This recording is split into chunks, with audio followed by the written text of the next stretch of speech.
kulit susu ada prioritas seperti ini. Ternyata ada sesuatu keunikan di Barata kulit susu itu.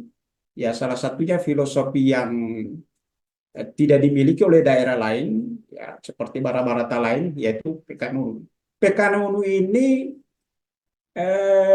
sama artinya kalau kita irama kebersamaan. Jadi kita bagaikan kayak iramanya ombak. Jadi kalau di saat kita sholat, mungkin ada imam, jadi saf kita itu mengikuti gerakan imam. Nah, jadi seperti ombak, seperti ombak. Jadi orang di belakang itu tidak pernah akan mendahului, ya akan mendahului. Nah, itu. Nah, jadi itu yang dipegang betul orang kuli susu itu. Nah, jadi ada tata kerama itu, nah, Pekanungu. Ini satu keunikan, filosofi yang keunikan yang makanya orang kuli susu itu ya berbeda dengan barata-barata lainnya. Ya, karena salah satunya adalah aspek Pekanunu ini. Pekanunu ini eh, mirip dengan bagaikan ombak, gerakan ombak. Ya, atau kalau dalam konteks Islam, salat seperti gerakan saf imam dan makmum. Ya, seperti itu. Fase berikutnya setelah Pekanunu ada makab. Fase terakhir itu mau tangkim madete. Mau tangkim madete ini artinya biar bukit akan rata. Jadi ketika 5 to ini sudah ditunaikan, tosade, tosalaro, topekalaha, topekawasiako, topekanunu, maka bukit biar bukit pun akan rata. Ya. Pertanyaannya bagaimana kita transformasi ini ke dalam kehidupan keseharian kita? Ya. Para raja-raja dulu di Kuli Susu itu 5 to ini dipegang dalam mingkunya tindakannya. Ya. Jadi para raja-raja di sana itu selalu saya anggap sangat demokratis. Ya, sangat demokratis karena mengedepankan selalu kebersamaan. Ya, sehati, ya, selaras, harmonis, nah, kasih sayang, ada irama kebersamaan. Ya. Jadi 5 to ini tidak dimiliki oleh kerajaan Wolio. Di Wolio itu yang ada Bolimokaro soal itu. Di bidang itu beda filosofinya. Memang kami satu rumpun buton, tetapi di buton itu ada ke bagi-bagian negara-negara bagian. Istilah kalau dulu negara bagian ya Barata itu. Ya, Barata Kuli Susu itu secara filosofi secara apa Barata Kuli Susu itu tugasnya untuk menjaga wilayah timur. Sedangkan Barata Muna itu untuk menjaga wilayah Buton di daerah utara. Barata Tiworo untuk menjaga wilayah Buton, kerajaan Buton di bagian barat. Sedangkan Barata Kalidupa untuk menjaga wilayah kerajaan Buton di bagian selatan. Karena Buton itu selalu diganggu, baik dari kerajaan Goa, terutama dari kerajaan Tertai. Di Buton itu sering diserang oleh bajak laut dari mungkin kalau Bapak Ibu adik-adik mau share di Google itu ada daerah Tobelo. Jadi Tobelo nah, termasuk daerah saya di Susu. Dan Buton itu pernah bersekutu dengan Belanda. Pernah bersekutu dengan Belanda di zamannya Sultan Lailani. Ya. Jadi Belanda itu kan eh, apa janji manisnya kan ya luar biasa untuk menjual kepada Sultan. Ya, tapi pertimbangan kalau kami telusuri pertimbangannya ada. Kenapa Sultan menerima rayunan ini dari Lada VOC ini? Karena Buton itu selalu terancam, selalu ada gangguan. Jadi butuh pertahanan, ya baik dari Goa, terutama dari apa dari Ternate, ya. Apa yang saya kemukakan seperti Peku Kebolipu ini yang terdiri dari asasnya Boku, Boka, Mingku, kemudian Mingku ini turunannya Lima Tomo, eh, Tangke Madete, ini sangat relevan kalau kita mau pakai sebagai metodologi, misalnya kita akan membaca realitas itu, ya katakan di bidang akuntansi, ya, ya, di bidang tata kelola keuangan daerah, ya, eh, bidang bisnis, ya, di kepentingan publik, tata kelola publik, ya. Ini cocok sekali. Kenapa saya katakan cocok? Karena para raja-raja dulu di sana itu memakai ini. Ya, buktinya ada benteng. Kenapa benteng Kuli Susu itu ada, ya benteng selain benteng Bolio, benteng yang terbesar di konon katanya kan benteng yang terbesar itu benteng Bolio yang di bawah sana. Tapi setelah benteng Bolio itu di Buton masih ada benteng lain, termasuk daerah saya di Kuli Susu. Di Kuli Susu ada lagi benteng-benteng lain. Ya, masih ada lagi benteng-benteng lain di Bangkudu dan lain-lain masih ada. Ya. Jadi itu bukti benteng kulis itu yang digagas oleh Gaum Malanga itu memakai prinsip boku boka miku. Kemudian dibuktikan dengan tindakan yang luhurnya melalui lima tosade, sama bersamaan, sehati, kasih sayang, ya, seirama, sehingga biar bukit pun akan rata. Oleh karena itu, raja-raja kulit susu itu menjadi memakai ini sebagai basic, ya, sebagai filosofi untuk melakukan aktivitasnya, terutama untuk melakukan keputusan-keputusan yang luhur. Ya, sebagaimana yang seperti yang saya katakan tadi, bukti nyatanya itu sampai sekarang masih lestari adalah benteng Kuli Susu, ya, benteng Kuli Susu dan beberapa situs-situs lainnya. Ya.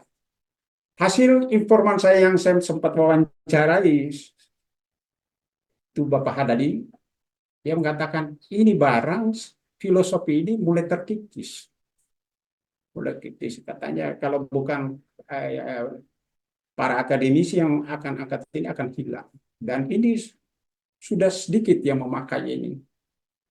Beliau itu, dia kan mantan birokrasi. Terakhir dia lihat hanya Pak Anda ini yang terakhir memakai filosofi lima to ini.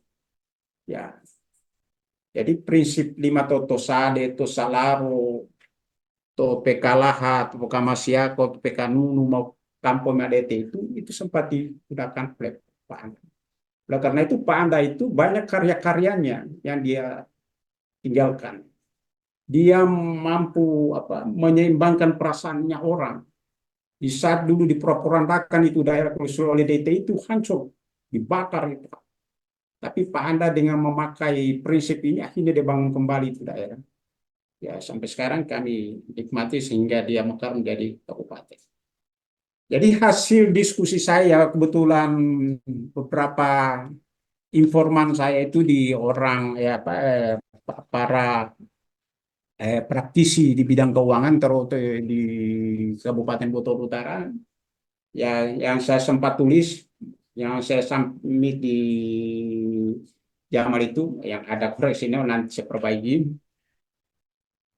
Memang prinsip lima to ini adalah satu filosofi yang cocok untuk digunakan saat dalam hal tata kelola pemerintahan maupun bisnis.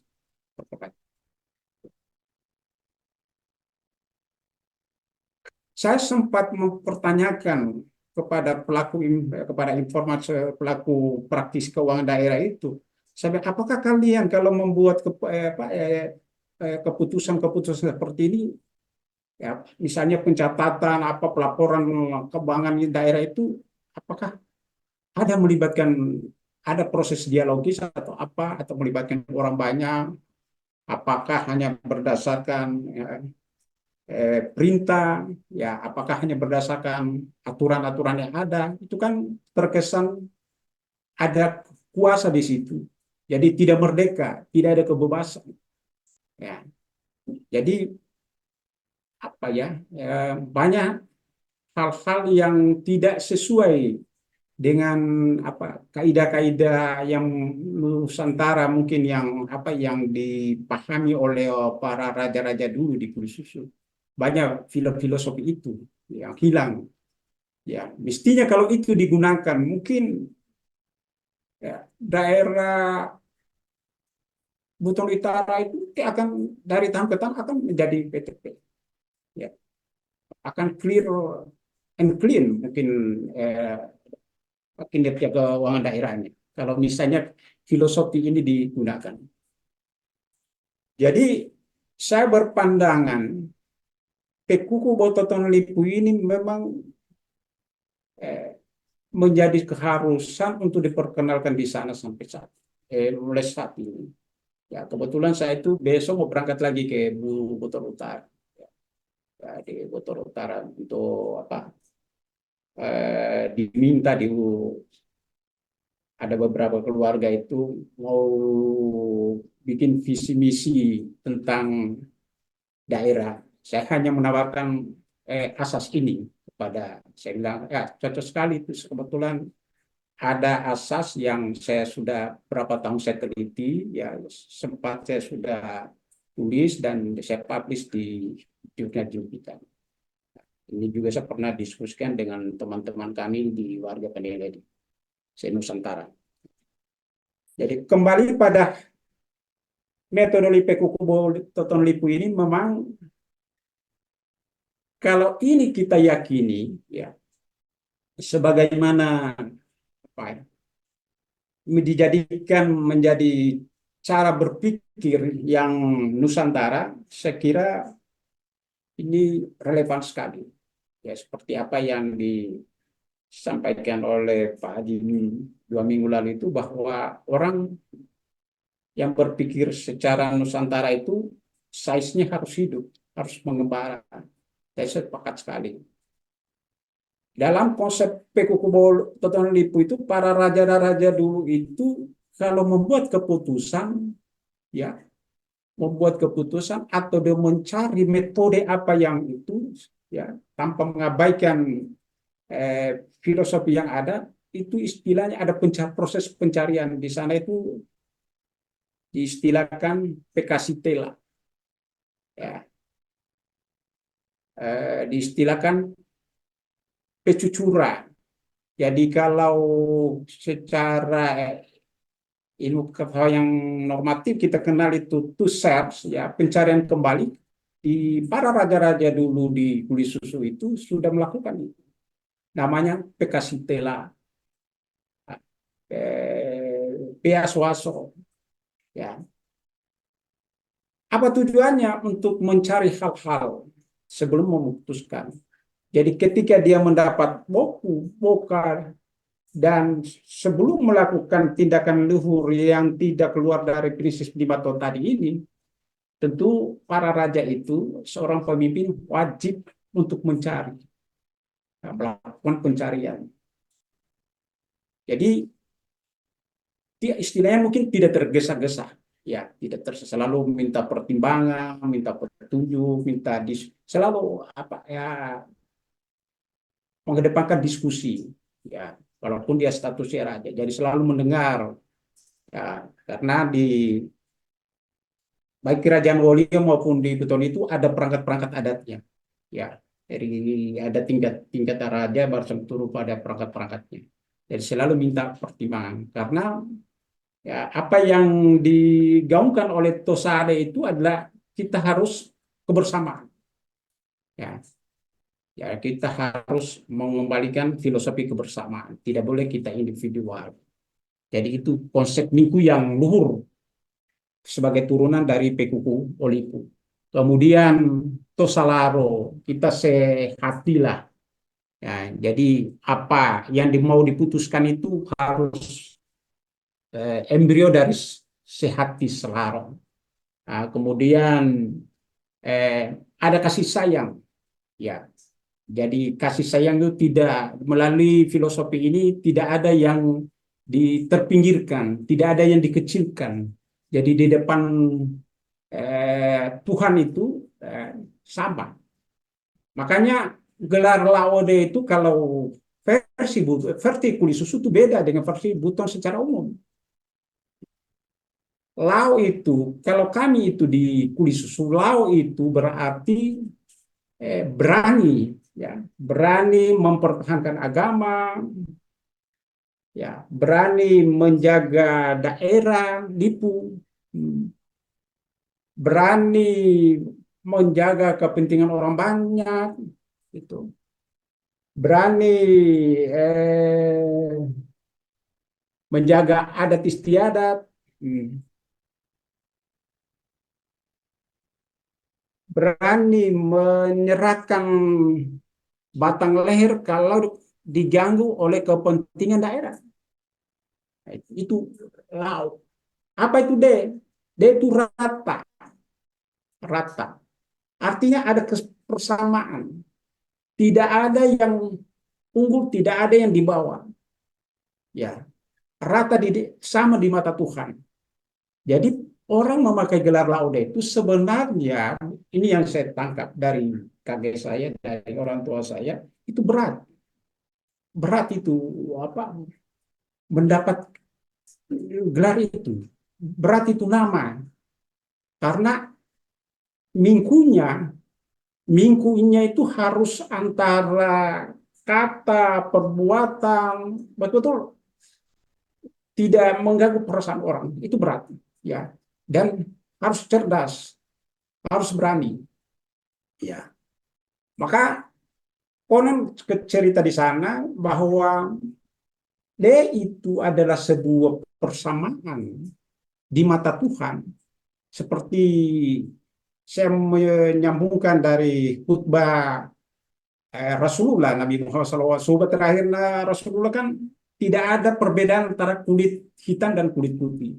Ya, tidak ada perbedaan antara eh, Arab dengan bangsa lain. Ya, mungkin kita tuh kalau kita tafsirkan ke Nusantara kita mungkin tidak ada perbedaan Jawa dengan Sulawesi, tidak ada perbedaan Jawa dengan Rambutan, ya gitu. Jadi itu pemahaman AOD. Jadi Lao itu adalah berani, ya. Jadi itu dipakai oleh raja-raja dulu. Makanya ya mungkin saya bersyukur ya saya sempat mendapatkan itu informasi itu saya sempat menggas sampai sekarang sama si Gali ya walaupun saya pelan-pelan untuk memahami kemudian untuk apa meyakini kemudian untuk menyikapi ini apa menjadikan apa kan memang berat sekali ya jadi para raja-raja dulu ya ketika ini prinsip asas ini Bototonulipin dipegang, mereka selalu ada karya yang dinikmati oleh orang banyak. Karya, bega karyanya ada, karya hebatnya. Dan sampai saat ini mereka itu masih dikenal. Karena prinsip isi dari makna Pekuku Bototonlipu itu ada boku, boka, minggu. Minggunya itu terdiri 5 to. Ya, ini tetap menjadi lestari kalau ada karya yang mereka buat karena bukan berdasarkan pada kepentingan materi ya jadi apa yang saya pahami dengan metodologi ini ya saya bersyukur ya diberi kesempatan karena bagaimanapun kita di kelompok pencinta Nusantara ini bagaimana seperti apa yang disampaikan kan saya tidak salah tangkap yang disampaikan oleh Bu Hari 2 minggu lalu itu di saat pembukaan bahwa setidaknya kita bagaimana menjadi percaya diri menggunakan apa, kearifan-kearifan yang ada di masyarakat kita. Kemudian kita gunakan bagaimana untuk menjadi apa, membaca realitas secara integral ya. Kalau Barat itu ya konon mengesampingkan eh, nilai-nilai budaya dengan religius ya, kita di Nusantara ini bersyukur kita mengedepankan nilai-nilai budaya itu. Nah, jadi kita tidak beririsan dengan budaya, kemudian tidak beririsan dengan agama. Lalu eh, kita diwajibkan menjadi keyakinan untuk bagaimana kita menciptakan suatu peradaban ilmu pengetahuan yang luhur. Jadi saya bersyukur saya dikasih kesempatan untuk menulis. Saya pelan-pelan ini akan mensosialisasikan ya, karena ini barang ini Pekuku Bototon Lepu ini sudah mulai terkikis ya. Ya, besok itu saya berangkat ke Buton Utara ke Kuli Susu. Ya, saya di ada tokoh masyarakat dari Jakarta katanya tolong tulisanmu itu di saat kan mau ulang tahun Kabupaten Buton Utara ini tanggal 2 Juli. Jadi kalau Anda diperkenankan untuk apa memberikan sepatah dua kata dari anak rantau, ya coba konsep Pekuku Bototon Lipu itu diperkenalkan kepada pemerintah daerah, masyarakat, ya, ya walaupun hanya garis besarnya. Mungkin itu bisa dijadikan dalam mengkonstruksi realita, ya, baik realitas sosial yang ada di lingkup tata kelola pemerintahan, ya mungkin di tata kelola juga corporate, ya mungkin dalam hal aspek sosial atau di bidang-bidang lain.